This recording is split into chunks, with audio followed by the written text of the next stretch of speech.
On ne sait jamais, hein, tout est possible. Mais en revanche, Samuel Eto'o était écarté. Il ressemble grandement au prince charmant dans Shrek, lui. Quel BG. Oui, allô? Ah, c'est déjà la réunion aujourd'hui. Très bien. Je vous rejoins tout de suite. Bon, où est-ce qu'on en est sur le développement? Est-ce que tout est ok? Bon, je ne vais pas vous mentir, chef, on a pris du retard sur le développement et on ne pourra pas respecter ce délai. Donc le jeu ne pourra pas sortir en 2025, mais plutôt en 2027-2032.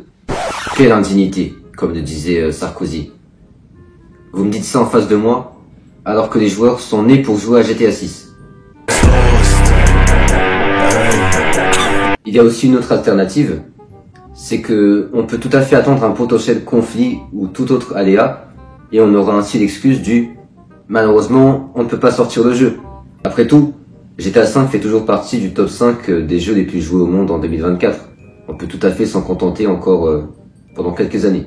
On va faire le nécessaire pour accélérer le processus, et puis on est conscient que repousser la sortie du jeu encore une fois, ce serait manquer de respect à nos joueurs fidèles, à nos clients fidèles.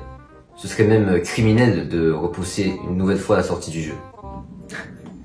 Ça dépend de ce que vous entendez par criminel. Il faut combien d'assassinats pour être considéré comme tel? Je dirais 5. Alors non, ça va, j'ai encore de la marge. Une petite marge. Bon, très bien, donc on va prendre notre temps, quitte à repousser encore une fois la sortie du jeu. Et puis, même si on n'est pas digne à faire ça, comme le PSG en Ligue des Champions d'ailleurs, on est rockstar. On fait ce qu'on veut. Et puis finalement, ça rendrait Jeff Tuch fier de mon travail. Enfin, fier de mon non-travail plutôt. Très bien, donc on fait comme ça. On sort le jeu en 2036.